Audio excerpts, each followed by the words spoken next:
नमस्कार। मेरे साथ आज ललन पासवान जी हैं, बिहार से विधायक हैं। और हमने बिहार से विधायक ये बार बार शब्द प्रयोग करने का कारण है, जब पूरी बातचीत जब सुनेंगे तब आपको समझ में आएगा। सर नमस्कार। हमेशा हम या मैं कुछ ऐसे शख्सों से मुलाकात कराता हूँ जो भीड़ में अलग दिखते हैं। क्यों?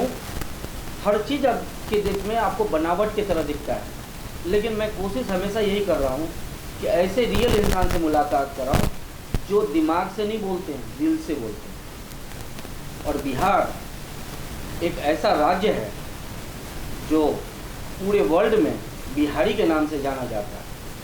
एक समय था जब बिहारी शब्द एक तरह से गाली लगता था मुझे भी, मैं भी बिहार का रहने वाला। लेकिन धीरे धीरे एहसास होने लगा कि मुझे अपने राज्यों का नाम के साथ जोड़ने में दिक्कतें नहीं हैं। सर, कैसा रहा आपका बचपन? कब आपने कहाँ से एजुकेशन की शुरुआत? बचपन मेरा शानदार रहा और देख कर लगता है कि सौभाग्यशाली गौरवशाली रहा। हम गांव से छोटे से गांव से मैं जीवन शुरू किया और हम 6 भाई एक बहन। भाई सबसे बड़े थे, लेकिन मुझे बहुत कम उम्र में ये समझ में आ गई थी कि समाज में कुछ गड़बड़ चल रहा है। कोई किसी खास जाति में पैदा ले लेने से कैसे बहुत सम्मानित हो जाता है और कोई किसी खास जाति में पैदा लेने से कैसे नीच हो जाता है। अब वो मेरा 1973 का बर्थ है। हमने छुआछूत को बहुत नज़दीक से देखा, भेदभाव को बहुत नज़दीक से देखा, अनटचेबिलिटी का दंश चले। दुसाद है, पासवान है एकदम बिहार से, तो क्या दंश होता है। पासवान जो है वो sensitive schedule caste, sensitive untouchable. Schedule caste में जितनी भी जातियां हैं वो आपको स्पर्श करेगी तब आप अपवित्र होते हैं। लेकिन हम पासवान जाति शासक इतने सेंसिटिव थे कि बिना स्पर्श कहीं दूर से, कहीं सावा हाथ से, काट हाथ से दूर से लोगों से अपवित्र हो जाते थे। इसको मैंने बहुत नज़दीक से झेला और मुझे लगा कि ये गड़बड़ है, ये जो है ये कुरीति है और ये जो है शैतानों का ये षड्यंत्र है। हम बचपन से ही प्रतिकार इस पर कर, जिसका परिणाम हुआ तो मुझे हमारे घर से निकाल दिया। मेरे बाप को मुझसे घर से निकाला, लगा कि यहाँ पर बात बिगड़ जाएगी। तो 1 किलोमीटर की दूरी पर गांधीनगर है और वहाँ टीचर लोग 22-23 टीचर वहाँ पर घर बनाए वहीं रहते थे। तो वही टीचर हैं रहे, तो ये नहीं रहे। सुरेश लाल यादव जी ने मुझे बेटा बनाकर अपने घर में रखा, पढ़ाया लिखाया नहीं। तो वो आपकी उम्र क्या होती थी उस समय? हाँ, जब आप अपने घर से निकलकर टीचर के घर 11-12 साल के, 7 में थे, ठीक है, 11-12 साल के तो चले गए। तो वही बेटा बन के रह गए। फिर वही पढ़ाई हुई, वहीं से मैट्रिक किए, इंटर किए, पटना आए, इंजीनियरिंग की तैयारी किए, फिर MIT मुजफ्फरपुर से वहाँ से इंजीनियरिंग किया। फिर इंजीनियरिंग में रहते हुए मैं राजनीति में करीब आ चुका था, रुचि लेने लगा। मुजफ्फरपुर में जात पात की प्रकाष्ठा थी, तो वहाँ रहते हुए भी अम्बेडकर शैक्षणिक सेवा आश्रम नाम से उन्होंने एक ऑर्गेनाइजेशन बनाया और प्राइमरी एजुकेशन लोगों को देने का काम, तो वैसे लोगों को जो बच्चों को जो स्कूल दी जाते थे। तो फिर हम वापस आए, कई जगह भटके, बामसेप में गए, बहुजन समाज पार्टी में गए और मान्यवर काशीराम साहब का कई बार मुझे सानिध्य प्राप्त हुआ, उनका कैडर क्लासेस किए। फिर हम RJD में आए, मेरी यात्रा RJD में गई। फिर भागलपुर जब गए हमारे प्रेरणा स्रोत नेता आदरणीय सैयद शाहनवाज जी, तो वहाँ से MP हुए बाई इलेक्शन, तो फिर उनसे मेरी नज़दीकी बढ़ी। फिर मेरा झुकाव, मैं BJP में गया, फिर BJP छोड़ा, फिर मैं BJP आया। इस तरह से हम यहाँ पहुँचे। और जहाँ तक मेरा निजी सवाल है, तो आज भी हम लगभग 36 साल पहले अपने टीचर के यहाँ थे। आज भी हम वहीं पर हैं, उसी घर में, उसी परिवार में। एक बड़े भाई हैं, वो प्रिंसिपल हैं, बंगाल में टीचर हैं। एक भाई है IAS UPSC से है, वो है। हम एक परिवार की तरह रहते हैं, दोनों परिवार से जुड़े हुए हैं।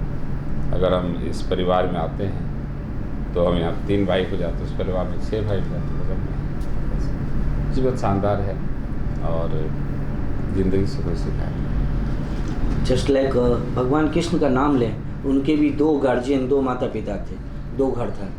कहीं ना कहीं आपके साथ भी ऐसा ही कुछ है? हाँ, मैंने है, मतलब मेरे दोनों से लगाव अच्छे थे और मेरे जो जन्मदाता माता पिता मेरे भले के लिए हमको वहाँ से निकाले, क्योंकि वो लोग एक सर्विस में थे मेरे पिताजी। उन लोग अब सामाजिक कुरीति के खिलाफ, सामंतवाद के खिलाफ वो लड़ नहीं सकते थे, तो जैसे बचा लिया। अब मुर्गी जो है ना, बाज से लड़ नहीं सकते, तो क्या कहते अपने बच्चे को बचा लेते, चूजा को ही बचा लेता। एक तरह समझिए वो चूजा के रूप में हमारा संरक्षण किया मेरे जन्मदाता माता पिता ने। मतलब उस उम्र में आपने इनकलाब? हाँ, इनकलाब तो इस हो गया। मतलब ये कि आप समझिए चीज़ों को कि 12-11 साल की उम्र में, क्लास 6-7 में एक इंसान, एक बच्चा इनकलाब करता है और वो आने वाले समय में इंजीनियरिंग की पढ़ाई करने के बाद विधायक बनता है। कहावत है ना कि पालने में बच्चे के पैर वो दिखता है। मेरे पिताजी की चिंता थी कि जल्दी से इसका 18 साल उम्र पूर जाए तो कहीं पीर चपरासी में रखवा दे। मैंने मेरे जन्मदाता संसारिक जीवन में बिजी कर नहीं, पीर चपरासी कर दे, इधर अपना ये हो जाए, क्योंकि उनको लगता नहीं था ये पढ़े लिखेगा, ठीक है। फिर मैट्रिक की लेकिन जो मेरे बाबू जी थे, स्वर्गीय सुरेश लाजा जी, उनको था कि आगे कुछ करेगा, अच्छा करेगा। सेकंड फादर जो आप जिन्होंने गोद लिया, मेरे मसूल फादर जो थे, तो उनको था। वो हमेशा मेरे फादर के भी टीचर थे, मेरे फादर को ही पढ़ाए थे। जाति कुरीतियाँ तो रही है बिहार में, लेकिन आप पासवान फैमिली से यादव फैमिली में आए, उसके बाद उन्होंने इतना सम्मान दिया।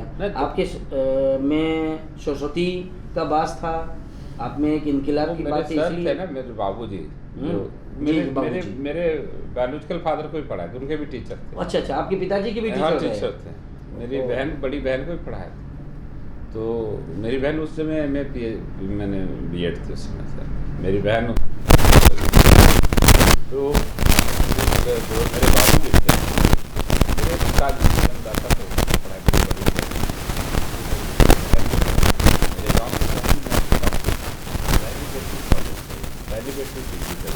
पहली बेटी है जो सेंट्रल जॉब करेगी, बहुत हाई के हाई स्कूल आगरा में, वो टीचर है। कोविड कहीं आपके बाबूजी यानी गुरुजी, जो आपके पिताजी को, आपके फैमिली को, उन्होंने गुरु धर्म अब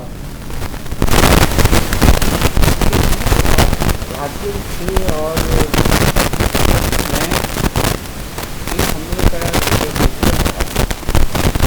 कभी नहीं लगा कि अभी भी दोनों भाई कोई भी सगे भाई इस तरह का क्या नहीं कर सकता, बस है कि व्यवहारिक। चुनाव आपने लड़ा, एक ही विधानसभा से 2 बार चुनाव लड़ा, पहली बार आपकी हार हुई। कितने वोट आए और किन से आपकी हार हुई? ये हम 15 में जो है कि रेडियो वहाँ पर बीजेपी से अलग हो गई, तो वहाँ हम लगे थे, हमारे RJD के साथ सामना हुआ था, वोट आए और मंत्री चुनाव हारे थे, और उसमें भी हारने वाले सर्वाधिक वोट पाने वाले थे। मतलब बिहार में सबसे ज़्यादा हारने वाले बगल के विधानसभा में, खैर बगल में चाहे भोपाल 75,000 लाख के चुनाव उस समय हमारे दल के लोग उन्होंने बगावत करी थी और 7,000 वोट मोटा मिले। यानी कि आप जिस पार्टी से खड़ा हुए, उसी पार्टी के लोग आप करता झूठ का ऑडियो वायरल किया मेरा, और सब भी है, उनको मेरा अम्बेडकर राइट ही नहीं था। मे भी अगर वैसा ना होता तो आप मैं अम्बेडकर को भगवान मानता हूँ, बाबा साहब को भगवान मानता हूँ। जी हम हाँ, इंजीनियर संविधान हैं, में विधायक बात है। हैं, जी। हम यहाँ जो भी कुछ हैं, तो हम अपने माँ बाप गुरु सबसे पहले क्रेडिट अम्बेडकर को देते बाबा साहब को। और हम उस समय बचपन से जय भीम बोलने वाले हैं, तो मेरा जय भीम बोलना बहुत खटकता था वहाँ के मैंने सामंती मेरे पार्टी के साथ हूँ, अभी भी खटकता है। तो मैं बहुत ज़ोरदार तरीके से जय भीम कर रहा हूँ। उससे एक ज़माने में मुझे वहाँ का अम्बेडकर ही कहा जाता था, आज भी कहा जाता है। बीजेपी में रहने के बाद मेरे हार का यही कारण था, मैं जय भीम बोलना ही मेरे हार का वहाँ का कारण था। दूसरी बार भी मैं चुनाव लड़ा, मैं आपको बता दूँ, तो पूर्व विधायक को लोगों ने बागी बना दिया, एक और लोगों को चुनाव खड़ा कर 14,000 इन लोगों ने वोट काटा। आप समझिए, पार्टी के बड़े बड़े नेता सांसद थे पार्टी के, वो लोग बैठे चुनाव लड़ाने, क्योंकि विपैती जनता माली का कृपा था, आशीर्वाद था कि हम 97,000 वोट है, 47,000 से चुनाव। यानी कि आपके फेस वैल्यू, आपके विचार से आपने जीत दर्ज की। जो भी है, हम सबको एक समान की जानते हैं। मेरा सोच है डेमोक्रेसी में, आप जान लीजिए, ये डेमोक्रेसी में जनता हमारी, हम सब इस सरकार में बैठे हुए तमाम नेता, MP, MLA, अधिकारी, कर्मचारी, सब जनता के नाम पर हम सब सैलरी होल्डर हैं। एक बात जानिए, जनता सिर्फ कोई वोट ही नहीं देती, नोट नहीं देती। फिर पैसे की जनता ने, हो सकता है मुझे सिर्फ 97,000 जनता ने वोट दिया, लेकिन एक एक जनता, एक एक बच्चा हमें नोट देता। मेरी सैलरी का इंतजाम वही लोग करते हैं। जी हाँ, टैक्स। आप बताते हैं कि सैलरी, हम जो ललन पासवान जैसे तमाम MP, MLA, minister, chief minister, prime minister को सैलरी सरकार के खजाने से मिलती है। और सरकार का खजाना कैसे भरता है? टैक्सेस से भरता है। और दो तरह के टैक्स है, direct tax, indirect tax. Direct tax in the way of income tax, जी हाँ, और indirect in the way of GST। और आप ये भी जान लीजिए कि मोर देन 80% खजाना सरकार का इनडायरेक्ट टैक्स से भर जाता है, GST से भर जाता है। लेस देन 20% ही डायरेक्ट टैक्स से आते हैं। तो आप हमारे क्षेत्र का एक भिखारी भी इस देश का है, वो दिन भर भीख भी मांगता है, 200 रुपये का भीख मांगा, अपने ज़रूरत का दवा लिया, सामान लिया, खाने पीने के लिए जो भी लिया, वो भी GST पे करता है। भीख मांग करके GST दे रहे हैं। भीख मांग के GST दे रहा है, और वो GST सरकार के खजाने में जा रहा है। और वो सरकार के खजाने से भीख मांगा पैसा ललन पासवान और जैसे MLA और सबको, तमाम सरकारी नौकर कर्मचारी सबको, MLA, मिनिस्टर, सबको सैलरी। हम यही कहेंगे डेमोक्रेटिक सिस्टम में भिखारी ही हमारा मालिक, हम इसके मालिक। ये बिंदास बोल, ये सोच है ना मेरे, ये जो बिंदास बोल है आपका, ये कहाँ से आया है? नहीं, मैं लॉयल हूँ, मैं बहुत वफादार रहता हूँ। मैं दिन भर में 10-20 हज़ार लोगों को भी 500 के पढ़ाता हूँ। मुझे लगता है ना कि सामने वाला मालिक। एक सेकंड, क्या बात है, हमारी बातचीत लय में डिस्टर्ब बहुत कर रहा है। चलिए कोई बात नहीं, ऐड हो जाएगा। हम लोग डिस्टर्ब हो जाते हैं ना। हाँ हाँ, लय टूट जाता है। लाइट टूट जाता है, क्या खतरा नहीं हो रहा है? संजीव जी, आपको सर कुछ बोलना चाह रहे हैं? नहीं, वैसी, और हमारे क्या कहते हैं वो अच्छी गुरु उम्र में घूमते थे।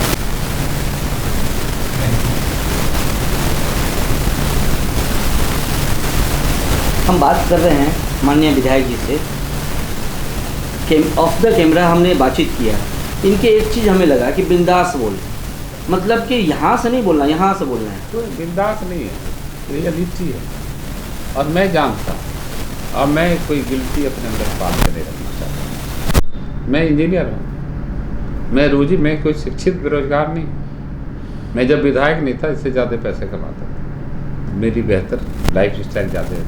आपका ऐसा बोलना आपको नहीं लगता है कि राजनीतिक में आपको हानि पहुँचा? हानि का एक बात है, हानि सही बोलने से हानि होता है। भारतीय दीनदयाल उपाध्याय के सपनों का भारत बनाना है, क्या बोलते हैं पंडित दीनदयाल उपाध्याय? हमारा सिद्धांत क्या है भाजपा का? व्यक्ति से बड़ा दल और दल से बड़ा देश। इसका मतलब क्या होता है?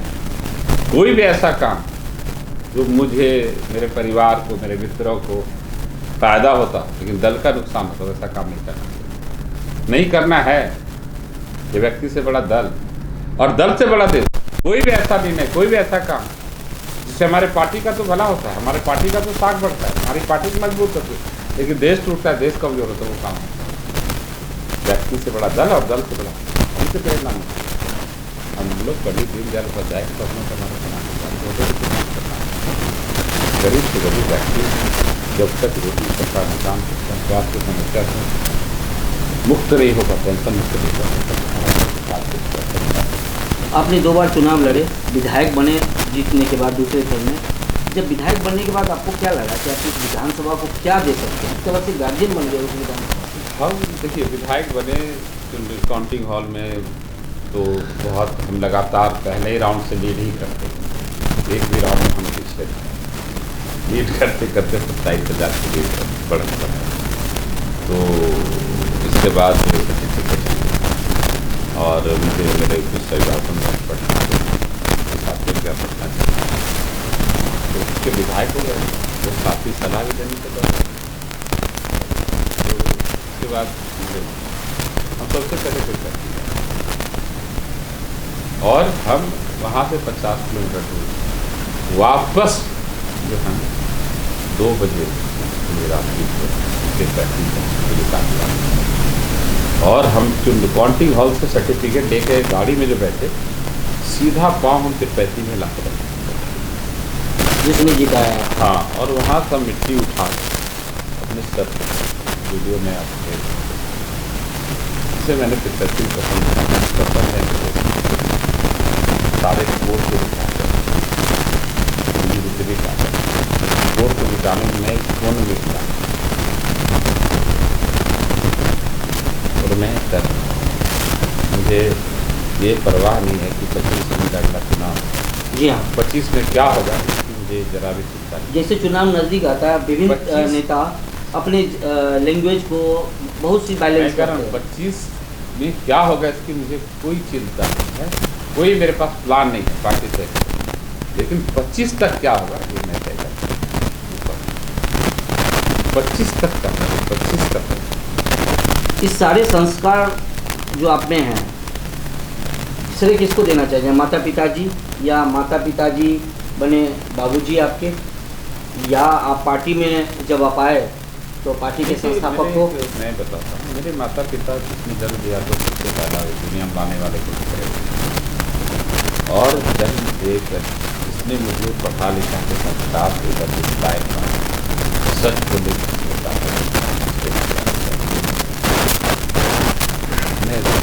मैं सबकी आदर करता हूँ। हमारे भाई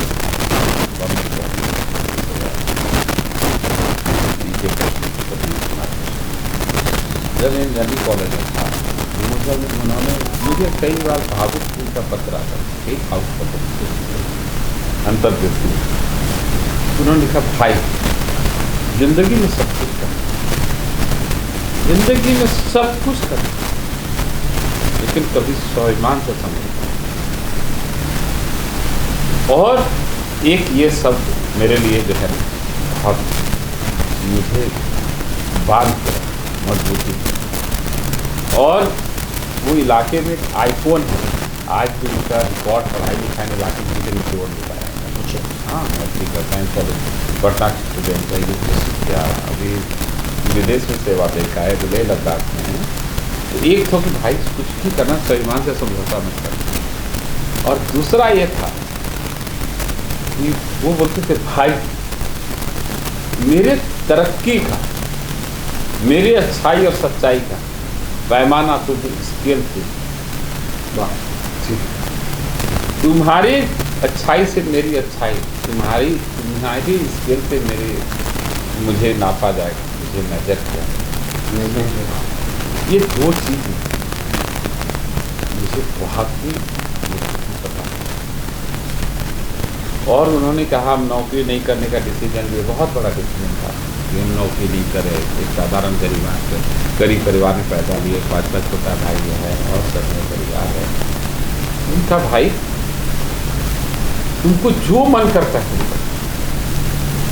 हम पहली बार 2002 में दिल्ली आए जनरल टिकट से, मेधा पाटकर के कार्यक्रम हम नर्मदा बचाव से जुड़े। जी जी ठीक है, और वही दिल्ली से मैंने वो ITO के पास जो गांधी पीस फाउंडेशन यस वहीं पर था, फिर राजेंद्र वॉर में था। तो उन्होंने तुमको जिंदगी में जो कर, भाभी भी मेरी जो भाभी है और एक भाभी, ये लोग की बेटा से कमी, कभी भी आर्थिक कमी मुझे महसूस नहीं, कभी तो मैं नहीं कमाता, मैं बेरोजगार हूँ, ये मुझे महसूस मेरे भाइयों ने, होने जो लगी। इमोशनल फादर जी, जी। है, ब्रदर है, इन लोगों ने मुझे वही महसूस नहीं किया। ज़िंदगी में जो करना है कर। हम बोले ठीक है, बुढ़ापा में क्या करेंगे?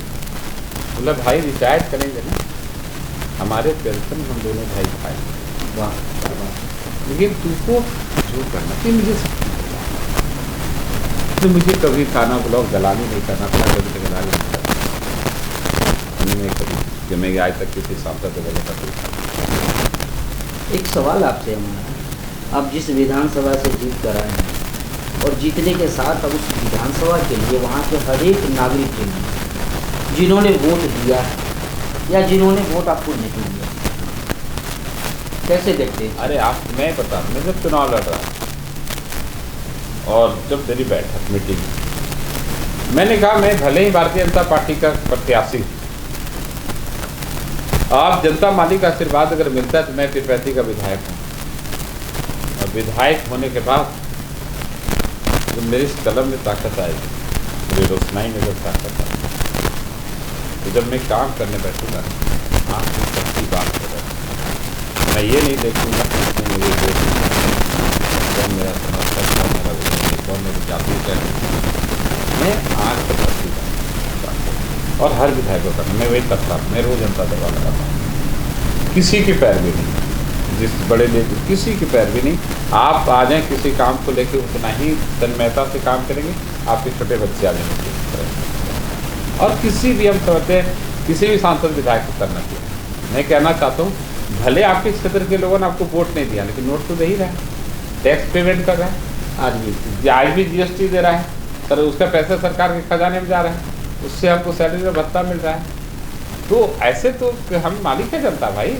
क्या आपने ऐसे शब्द आज तक किसी भी नेता को बोलते सुना है कि एक भिखारी का पैसा लिया हुआ, भीख मांगा हुआ, वो घूम करके जीएसटी में आता हो? भिखारी तो छोड़िए, मैं भिखारी तो मैं बोलता हूँ छोड़िए, फिर भी भिखारी जिसको समाज घृणा की दृष्टि से देखता है, अपमान की दृष्टि से देखता है, सेक्स वर्कर बहनें जो हैं, जी हाँ जी हाँ, तो जिस फरोशी करके भी 2000-1000 कमाती हैं, वो भी अपनी जरूरत के लिपस्टिक ही खरीदते, क्रीमी खरीदते, ड्रेसी खरीदते, वो भी जीएसटी पे कर रहे हैं बराबर। भिखारी तो ब्याहकारी, जिसको आप कर रहे हैं ना, जो चौराहे पर जो है ट्रांसजेंडर हैं, जी हाँ, वो लोग कर रहे हैं ना, वो भी जीएसटी पे कर रहे हैं।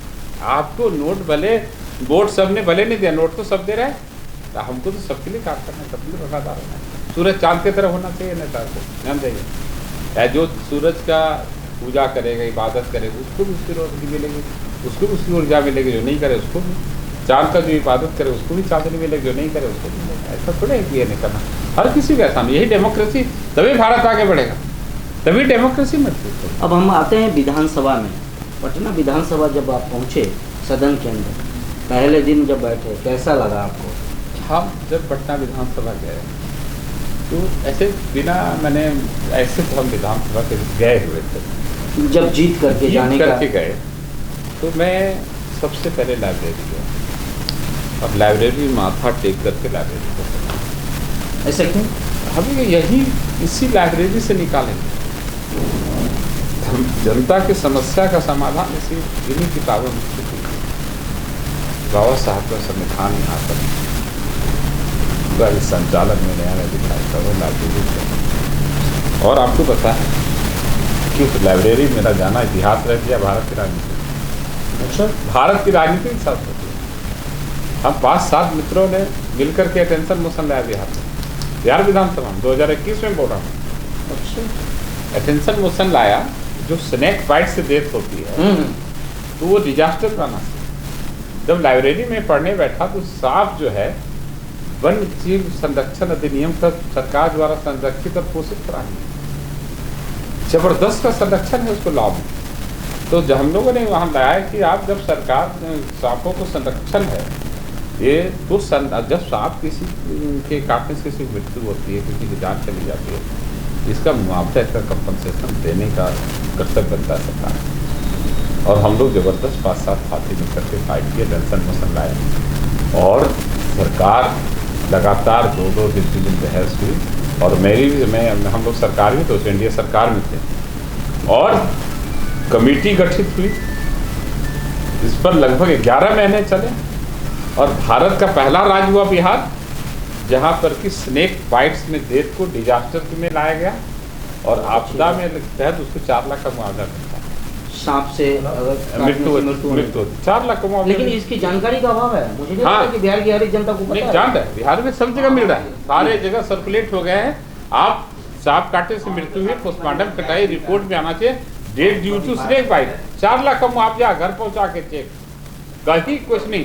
और इसका परिणाम बगल के पड़ोसी राज्य में भी हुआ, यूपी, हाँ बिहार, झारखंड में। झारखंड हमने 1-2 साथी को कन्विंस किया, वहाँ भी गया और वही ये मामला झारखंड विधानसभा उठा और वहाँ भी लागू। आप जान लीजिए ये इतिहास करता है। काफ़ी समय से हम पत्रकारिता में हैं, लेकिन ये बहस जो है मुझे लग रहा है कि कहीं ना कहीं हर एक वोटरों और हर एक भारत में रहने वाले इंसानों के लिए ज़रूरी है। ये लाभ है, ये हर राज्य में हो जाना। अच्छा, एक और सवाल हम आपसे करना चाहते हैं। एक चीज़ और हमने जी लाइब्रेरी में पाया, भारत का पहला राज्य बिहार ये 1992 में आदरणीय लालू प्रसाद जी जब मुख्यमंत्री थे, तो पहली बार किसी सरकार की, बिहार की सरकार की नज़र पड़ी महिलाओं की, माताओं की, बहनों की समस्या पर, पेड पीरियड लीव पर। जी हाँ।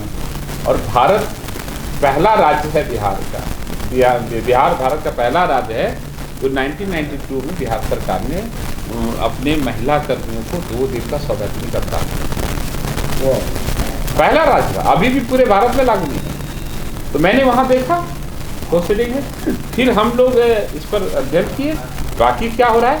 तो मैं इसी बजट सेशन में मैंने ले आया कि जितने भी अब सरकारी नौकरियां बहुत कम है, प्राइवेट में महिलाएं काम कर रही हैं, फैक्ट्रियों में काम कर रही है, भट्टों में काम कर रही है, सड़कों पर काम कर रही है। तो चाहे सरकारी नौकरी करने वाली महिला हो कि प्राइवेट नौकरी करने वाली मजदूरी, कष्ट तो सबको वही है। जी हाँ, उनको मासिक धर्म के दरमियान उतना ही कष्ट होता है। बहुत ज़्यादा। तो हमने विधानसभा में उठाया कि जितने भी चाहे वो निजी क्षेत्र में हो या सरकारी क्षेत्र में काम करने वाली जितनी भी महिला कर्मी माता बहनें हैं, सबको सरकार कानून बना करके 2 दिन का सौगात का फाइट हुआ। यही दिल्ली में सेमिनार हुई उस पर, और उस पर एक सॉन्ग भी बना जिसको मैंने रिलीज किया है, पहला सॉन्ग। ये सब चीज़ इन्होंने लाइब्रेरी की बात की और 2 ऐसे विषय पर इन्होंने आज मजबूती के साथ इन्होंने रखा है। इन 2 विषयों को हम आपको पूरी तरह से आम पब्लिक के बीच में ले जाना चाहेंगे। और मैं ऐसा महसूस कर रहा हूँ कि बिहार के हर एक नागरिक तक या देश के हर एक नागरिक तक इन 2 विषयों पर पूरी तरह से प्रकाश डालना चाहिए और अपनाना भी चाहिए और अपनी हक की मांग करनी चाहिए। सर, आपने तो विधानसभा जाते जाते 2 ऐसे बीमारियों का इलाज कर दिया। आप हैं इंजीनियर, फिर ये इलाज कहाँ से निकाला आपने? मैंने क्या कहा, सब कुछ है संविधान का और अम्बेडकर के संविधान का, और हमारे पूर्व के नेता ने किए। अब आपको मैं बता एक चीज़ और बता शानदार, जो मैं उसके लिए अभी लड़ रहा हूँ, जो मैं राष्ट्रव्यापी आंदोलन खड़ा करना चाहता, और इसके लिए मुझे जा कर के विदेश में भी आंदोलन करना पड़ेगा, चाहे इंटरनेशनल कोर्ट भी जाना पड़ेगा। मैं जाऊँगा, मैं आपको बताता हूँ। आप गए, मैंने कुछ नेताओं के, मैंने जो बड़े बड़े नेता सदन में क्या बोले हैं, क्या किए हैं, जब उनका मैंने देखा कि जो हमारे यहाँ से जो हमारे आइकॉन हुए, जैसे आदरणीय लालू जी, सदैराम विलास जी, तो ये लोग वहाँ पर रहे, तो आदरणीय नीतीश जी, सब लोग मुझे बहुत प्यार करते हैं। आप एक मुझे बहुत खुशी है कि हमको सब लोग बहुत मानते हैं, इतना है दलगत भावना से परिवर्तन को समझ ऐसा है। तो हम जब सधे रामविलास जी को पढ़ रहे थे, आप भी समझ गए, आप देखिए डेट बाई बताऊँगा कि 1969 में रामविलास जी चुनाव जीत करता था, और 20 मार्च 1970 को विधानसभा में शिक्षा बजट पर उनको बोलने का 5 मिनट कटा देता है पहली बार। और उन्होंने पहली बार सदन में कहा था कि सबको समान शिक्षा मिलनी चाहिए, सबको एक जैसी शिक्षा दी। स्पष्ट उसने कहा था कि चाहे ये कॉन्वेंट्स हो, सेंट माइकल हो, सेंट जोसेफ हो, चाहे नेतरहाट ही क्यों न हो, सबको बंद करिए, एक शिक्षा का मॉडल बनाइए, एक सिलेबस हो, एक किताब हो और एक स्टैंडर्ड के टीचर हो, एक ही आयोग कमीशन या ऑर्गेनाइजेशन से बहाल किए शिक्षक को सबको समान कर लीजिए, तब जो है कि इसके साथ हो जाए। पूरी देश में एक ही बोर्ड। हाँ, बिहार के लिए उन्होंने उठाया जब MLA थे, 1970 की बात कर। और मैंने जब उस पर काम करना शुरू किया तो मैं देखा कि अभी तो बच्चे और से आज से 50 साल पहले उन्होंने उठाया, 53 साल पहले, और अभी तो अब 72 हो गई। कम से कम हम तो 90 में मैट्रिक पास किया, 89 में, 90 के दशक तक तो कम से कम गरीब अमीर के सबके बच्चे एक ही स्कूल में पढ़ते थे, कुछ अधिकारी बनते थे, कुछ अपराधी। लेकिन इसके बाद ही मंडल कमीशन के बाद जो सरकारी स्कूलों की स्थिति खराब हुई है, सरकारी शैक्षणिक संस्थान बर्बाद हो गए मंडल कमीशन के बाद, जानबूझकर एक षड्यंत्र के तहत ये जो बर्बाद हुए। तो हम फिर इस पॉइंट को ध्यान को और हमको लगा कि इसका क्या हल हो सकता है। तो हम अब इस परिप्रेक्ष्य में लगा कि ऐसे नहीं होगा, तो हमने विधानसभा को रिटेंशन मोशन के माध्यम से गैर सरकारी संकल्प ले आए। शून्यकाल में कहा कि सरकारी स्कूलों की इतनी दुर्दशा है कि सरकारी स्कूल में पढ़ाने वाला टीचर तो दूर, सरकारी स्कूल का चपरासी भी अपने बच्चे को प्राइवेट में पढ़ा रहा है। ये फैक्ट है। हाँ, तो आप समझिए, वहाँ शिक्षा नहीं, शिक्षित नहीं किया जा रहा है हमारे बच्चों को, गरीबों के बच्चों को साक्षर किया जा रहा है। उसी तरह से सरकारी अस्पतालों की दुर्दशा है कि सरकारी अस्पताल का डॉक्टर भी अपना इलाज जाके प्राइवेट में करा। हम ही लोग देखिए, इलाज भी दूसरे, हम सरकारें हैं, विधायक हैं जी, और हम लोग को बस प्राइवेट में इलाज करते हैं सुपर स्थित अस्पतालों में, और टोटल पैसा सरकार देती है, जनता के खजाने, भरे हुए खजाने से हमारा इलाज होता है, अनलिमिटेड, जितना इलाज करा सकते हैं। या तो प्राइवेट ही रहेगी। हाँ, नहीं, जनता मालिक सुनिए, जनता मालिक, हमको लगा जो मालिक है जो हमको विधायक बनाते हैं, जो वोट देते हैं, जो नोट भी देते हैं, और उसके बच्चे भी और अपना परिवार का इलाज सुविधा भी सरकारी अस्पतालों में करा रहा है। और हम नौकरों के बच्चे, उनके वोट और उनके नोट पर ऐश करने वालों के बच्चे जो हैं उन स्कूलों में पढ़ रहे हैं, कॉन्वेंट स्कूल में क्वालिटी एजुकेशन ले रहे हैं। हमारा इलाज सुपर स्थिति अस्पताल में हो रहा है, उन्हीं के पैसे से। इससे बड़ा बात कुछ नहीं हो सकता, और इससे बड़ा पाखंड नहीं हो सकता। तो हमने विधानसभा में उठाया, मैं बता रहा हूँ लाइब्रेरी काम, मैंने विधानसभा में मजबूती से रखा है कि सरकार जल्द से जल्द ऐसे कानून बनावे कि जितने भी सरकारी वेतन होगी, चाहे वो सांसद हो, विधायक हो, और चाहे वो अधिकारी हो, कतरावती, चाहे IPS हो, कांस्टेबल, जितने सरकारी वेतन भोगी है जिनका पेमेंट सरकार के टेरियस होता है, वो कानूनी रूप से बाध्य हों अपने बच्चों को सरकारी स्कूल में पढ़ने, अपना और अपने परिवार का इलाज सरकारी अस्पताल में। जिस दिन ये बिहार में कानून बन गया, रातों रात सरकारी स्कूल अस्पताल, फिर किसी को, न नेता को, न अधिकारी को बताना है कि कैसे ठीक होगा। वो सब जानता है कैसे ठीक होगा। वो बेठीक इसलिए, खराब इसलिए है, उनके बच्चे वहाँ पर अपेक्षाएं नहीं, उसके उनसे उसको कोई नफा नुकसान नहीं है। भोजन उसी दिन अच्छा बने नौकर बनाना शुरू कर, जब उसको भी वही खाना पड़ेगा। मालिक ठीक पकड़, अब जान जाइए, बहुत सीधी बात है। ये सदन में लाए हैं, ये श्रद्धेय रामविलास पासवान जी से हमने सीखा, उसका पहला भाषण, इतना हमको प्रेरित किया, इतना उत्साहित किया।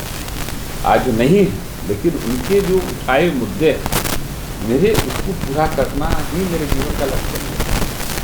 और मैं सिर्फ वो नहीं रहा, मैं मजबूती से सदन में रख चुका हूँ, और उसके और जरूरत का मैं अब उसके लिए जन आंदोलन खड़ा करने जा रहा हूँ, और राष्ट्रव्यापी जन आंदोलन खड़ा करूँगा। मुझे जरूरत पड़ी तो बाबा साहब अम्बेडकर की तरह जाके विदोषम, इसके लिए मैं जाके मैंने आंदोलन करा।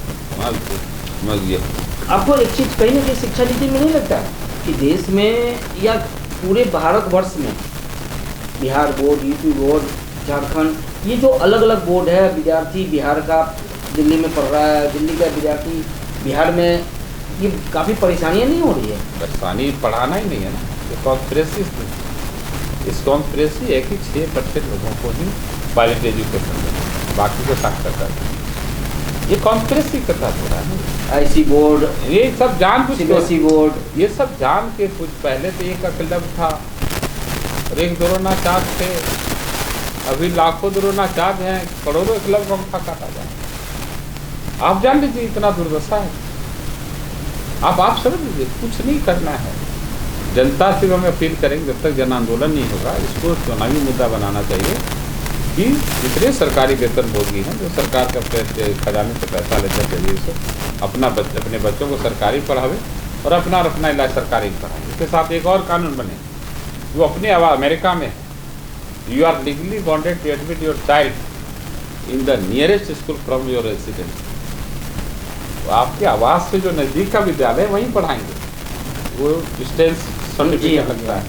अमेरिका में जाएंगे वहाँ डिस्टेंस सर्टिफिकेट देना पड़ेगा। अगर आप इस स्कूल में पढ़ाना चाह रहे हैं और आपके घर से कोई दूसरा स्कूल नज़दीक है तो आपको वहाँ रेफर कर दिया जाए, वही जाएगा। ये सब विकेंद्रीकरण होगा, सब विकास होगा, फिर इसमें समान विकास होगा। ये बड़ा चुनौती है। अब हम जानते हैं कि देश के दलितों, पिछड़ों, अकलियतों, वंचितों, शोषितों, गरीबों के लिए शिक्षा तो बड़ा कुछ है। यानी एक ऐसा छड़ी, एक ऐसी जादू की छड़ी जो सब कुछ समान कर दे और सबको अपनी हक पहचान की इल्म हो जाए, और वो है शिक्षा। तो हमारे बाबा साहब के शिक्षित बनो, संगठित हो, संघर्ष करो। बाबा साहब के ही 3 मूल मंत्र है, शिक्षित करो, संघर्ष करो, जो लोकतांत्रिक तरीके से, संवैधानिक तरीके से संगठित होना। आपस में समाज बिखरा, हमारा समाज 6500 जाति बिखरा हुआ है, तो बिखरा हुआ इस बिखराव को खत्म करो। ये कब होगा बिखराव, कब खत्म? जब शिक्षित हो जाएगा। और जब संघर्ष कब करेंगे? जब संगठित होंगे। हमको शिक्षित नहीं किया जाए, हमको साक्षर किया जाए। बाबा साहब साक्षर होने, शिक्षित होने बोले, और जानबूझ करके बाबा साहब के मिशन पर ये रोड़ा है कि हमें शिक्षित नहीं होने दिया, साक्षर होने दिया जाए। इसका दुष्परिणाम भी है, जान जाइए। हमने सदन को भी कहा है कि जितना जल्दी आर्थिक और सामाजिक गैर बराबरी खत्म नहीं किया गया ये सब चीज, तो जो पीढ़ी खिचड़ी वाले स्कूल में पीढ़ी बैठी हुई है, जब वहां से पढ़ के निकले उनको बताया जाएगा कि तुम आज बेरोजगार क्यों हो, तुम आज ठेला क्यों चला रहे, तुम रिक्शा क्यों चला रहे हो, और कोई क्यों बैठा हुआ है ऑफिस में, कोई क्यों मैंने BMW और फेरारी और रेंज रोवर से घूर रहा है। बताया जाए कि तुम्हारे लिए अलग स्कूल था, तुम एकलव्य हो, वो अर्जुन है, सर्वश्रेष्ठ है नहीं, तुम्हारा अंगूठा कारतूस से सर्वश्रेष्ठ बनाया गया। ये जान जाइए, ये लोकतंत्र है। ये लोग बैठे नहीं रहेंगे और देश खूनी क्रांति को जा रहा है, वो हथियार उठा लेंगे। लोकतंत्र के मंदिर को ध्वस्त खिचड़ी नीति, तो संविधान को मानेगा नहीं। जान लीजिए, आपको बता रहे बाबा साहब का संविधान नहीं लिखे रहते हैं। संविधान यहाँ का सब लोग संविधान को मानता है। यहाँ का जो जितना वंचित तबका है सब संविधान को एकदम सीरियस लगा करता है। अब 5 पेज संविधान का नहीं पढ़ा है। ये आत्मविश्वास उसको है कि ये बाबा साहब अम्बेडकर ने लिखा है, जो भी लिखा है तो मेरे लिए लिखा है, पक्का लिखा है इसमें। और बाबा साहब अम्बेडकर के संविधान नहीं लिखे रहते, इस देश की बहुसंख्यक आबादी बहुजन समाज को मानता ही नहीं। और अगर समय रहते सबको समान शिक्षा नहीं दिया गया, सबके लिए समान शिक्षा नहीं दिया गया और सबको क्वालिटी एजुकेशन व्यवस्था नहीं करती है, संविधान को भी नहीं मानेगा। विजन क्या है आप एजुकेशन को लेकर आपका? बस कुछ नहीं विजन है, सबको पता है क्या करना है। ये IAS IPS अपने बच्चे को पढ़ा रहे, तू पूछने जा रहा है कैसे पढ़ रहे हैं? हमारे बच्चे पर उनको पूछने जा रहे हैं, हाँ तू कैसे पढ़ रहे हैं? तो वैसे सबको, इस देश के बच्चे को अपने बच्चे समझिए। भारत की चिंता करिए ना, बिहार की चिंता करिए ना। आप आज अमेरिका आगे क्यों है, जापान आगे क्यों है, मालूम है ना? वहाँ जापान की चिंता की जाती है, माने उसके सबके दिमाग में जापान है। यहाँ किसी के दिमाग में दलित है, किसी के पिछड़ा, किसी का अगड़ा, किसी के हिंदू, किसी के मुस्लिम, ये दिमाग में। भारत किसी के दिमाग में नहीं, देश किसी के दिमाग में नहीं, बिखरा। आप देखिए ना, अमेरिका जाइए, अमेरिका फर्स्ट। क्या अमेरिका फर्स्ट? हमको अमेरिका के जो इंटरनल एमेनिटीज को खत्म किया अमेरिका ने, जो वहाँ पर ब्लैक्स और व्हाइट्स के निग्रोस के लड़ाई थी उसको खत्म किया गया। ये 60 के दशक में अफर्मेटिव प्रोग्राम्स ला करके वहाँ पर जो ब्लैक्स है उनको 33% रिप्रेजेंटेशन है। आप अमेरिका का कोई सा ऑफिस उठा के देखिए, चाहे प्राइवेट हो चाहे सरकारी हो, सब जगह आपको ब्लैक दिखेंगे। कोई मीडिया चैनल उठा के देखिए, वहाँ 33% ब्लैक्स आपको दिखेंगे। इतना ही नहीं, हॉलीवुड की कोई फिल्म उठा के देख लीजिए, उसमें 33% ब्लैक कैरेक्टर्स, ब्लैक एक्टर्स। मतलब कानून दिखे नहीं, कानून है वहाँ का, कानून है तो उतरता है और कानून तो उतरता है। और जिस भी हॉलीवुड की जिस फिल्म में 33% अगर ब्लैक हीरो होती है, सेंसर बोर्ड उसको रिलीज ही नहीं करता। ये जान लीजिए क्यों भाई, अमेरिका को आगे बढ़ाना है, उसको अमेरिका की चिंता है, यहाँ देश की चिंता नहीं। यहाँ बहुत आप उदार हो जाएंगे ना, अपने बाद अपने गोतिया का चिंता करेंगे, और बहुत उदार हो तो फिर अपने जात का चिंता करेंगे, और उदार हो तो अपने वर्ग की चिंता करें। अभी तो इससे आगे नहीं बढ़ाएगा, गुलाम देते हैं ना, निकले हैं ना अभी, तो ताजी गुलामी हम लोग ने असर अभी भी बना असर है। वो यहाँ देखिए अमेरिका में जो परिवर्तन हुआ, हृदय परिवर्तन हुआ, और भारत के लोगों का हृदय परिवर्तन नहीं, उसका कारण सामाजिक और वैज्ञानिक कारण। यहाँ जो भी परिवर्तन हुआ कठोर कानून के तहत आज हुआ, एट्रोसिटी एक्ट के तहत कर सकते कानून बाकी तरह के कानून क्यों होता है? बिहार में शराबबंदी सफल हो गई कानून, नोटबंदी सफल हुआ कानून से। आप प्रधानमंत्री अपील कर देते कि सब नोट जमा कर दो 2500 का, तो नहीं कर सकता, मानने वाला था 1000, कोई कर देता क्या? इतने प्रधानमंत्री आए और चले गए, नहीं तो वो कानून बना ना, ये बेकार हो जाएगा। जी हाँ, तो ये भी शिक्षा और स्वास्थ्य में सुधार कठोर कानून से ही होगा, और यही कानून बना। आपने उठाया है कि शराब शब्द का प्रयोग किया, एजुकेशन साथ में शराब, बिहार में एग्जाम्पल दिए। हाँ, शराब बंदी जो बिहार में हुई है वो पूरी तरह से आप इसको जब बंद है, मैंने जो पी रहा गुनाह कर रहा है, मतलब ये सही है? हाँ सही है, ये लगातार बना रहना चाहिए, एकदम रहना चाहिए। क्या देखिए आप देखिए कितनी पता कि एक्सीडेंट रेट घटा हुआ है, वहाँ पर एक्सीडेंट रेट घटा है, क्राइम घटा है, शादी ब्याह में नागिन डांस बंद हो गया, कितना लपटा होता था। अब नुका चुरा के पी भी रहता है, चुपचाप आके सो जाता है, घर में पत्नी बच्चे झगड़ा नहीं करता, सड़कों पर डांस नहीं होता, सड़कों पर डांस नहीं होता है, और देख जाता है, फाइन लगता है। तो होना ही हम ये नहीं कर रहे, हम कह रहे हैं देश में और के लोगों से हृदय परिवर्तन की बात आप जो भी परिवर्तन हुआ कठोर कानून, शिक्षा, स्वास्थ्य, ये दो चीज कम से कम, और एक है भोजन आवास करके शिक्षा और स्वास्थ्य, क्या पूरी तरह से हर एक नागरिक के लिए एक जैसा हो जाए और फ्री हो जाए? वो नहीं, दुनिया सब देशों में, बगल में भूटान जाइए ना, बगल का भूटान जाइए, 60 के दशक तक वहाँ के राजा के बच्चे आते थे यहाँ दार्जिलिंग पढ़ने, यहाँ से सिलेबस इंडिया की किताबें जाती थी। उसने पूरी दुनिया से कंसल्टेंसी वहाँ के की, मैं 12 दिन रह के आया, स्कूलों में पढ़ा के आया, अस्पतालों को देखकर इलाज में आया। तो 60 के दशक तक इंडिया पर आते थे, वहाँ के किंग के राजा के बच्चे आते थे दार्जिलिंग पढ़ने के लिए। लेकिन मैं दुनिया के देशों से उसने कंसल्टेंसी लिया, अपना सिलेबस बताया, और वहाँ तय कर लिया प्राइवेट शिक्षा स्कूल नाम का कोई चीज़ नहीं, कुछ नहीं है, सब लोग सरकारी स्कूल पढ़ते हैं। राजा का बच्चा किंग जो है ना वहाँ का, वो किंग का बच्चा भी तो वहाँ वो भी सरकारी स्कूल में पढ़ता है, सब, और यूनिफॉर्म एक है सबका, सब एक ही यूनिफॉर्म, जान जाइए। वो अधिकारी से लेकर चपरासी तक का यूनिफॉर्म एक है, स्कार्फ का सिर्फ अंतर, स्कार्फ से उन लोगों का पद का पता चलता है। कोई प्राइवेट वही स्वास्थ्य के क्षेत्र में आप कोई फार्मासिस्ट का कोई दुकान नहीं, मेडिकल हॉल का, आप एक पैरासीटामोल भी खरीदने की जरूरत नहीं, दुकान ही नहीं है। हर गांव में हॉस्पिटल, हर गांव में फ्री में दवाई मिल रही है, सब सरकार की जिम्मेवारी है। भारत में क्यों नहीं? बता रहे क्यों नहीं भाई? तो वहाँ इतना ही नहीं, डॉक्टर चलते साधारण गाड़ी से, 10 लाख 5 लाख 5 लाख की गाड़ी से, ठीक है, बेलोरो से, मारुति सुजुकी से, फलाने से, एम्बुलेंस रेंज रोवर। कॉन्सेप्ट क्या भाई? बोला इतनी महंगी एम्बुलेंस क्यों? बोले हम लोग तो बगल से आते हैं कैंपस से, ये अच्छी और मजबूत गाड़ी की जरूरत तो पेशेंट को है कि हायर इंस्टीट्यूट बड़े अस्पताल तक जल्दी से सेफ्टी से पहाड़ सुरक्षित पहाड़ पर ले जा सके। ये सोच सकते, यहाँ पर पेशेंट खटा रहा है एम्बुलेंस में और डॉक्टर BMW से, आप देख लीजिए ना, देखिए बगल पड़ोसी रास्ते, वहाँ बुद्धिज्म है ना, समानता का भूटान की चिंता, आप जान लीजिए वो सबसे कोविड में 0 कैजुअलिटी भूटान है, मालूम है? आज जान लीजिए एग्रीकल्चर अभी भी कृषि प्रधान देश है भूटान, जान लीजिए, और वहाँ पर सर ऑर्गेनिक खेती है, फर्टिलाइजर नाम का कोई चीज नहीं है, जान जाइए वहाँ फर्टिलाइजर क्या होता है जानता नहीं है, और इतनी ऑर्गेनिक खेती, आलू की सब्जी पूरी खेती होती है, 5 घर दूर तक उसका खुशबू आता है। सारा दुनिया भर की माल वाहक जहाजें पड़ी रहती सब लेके जाता है। यहाँ पर सेब जो है लोग ना फेंक रहे हैं नदी में बाहर, जी हाँ। हाँ, लेकिन वहाँ सेब बगान में ही 100 रुपये किलो मिलता है।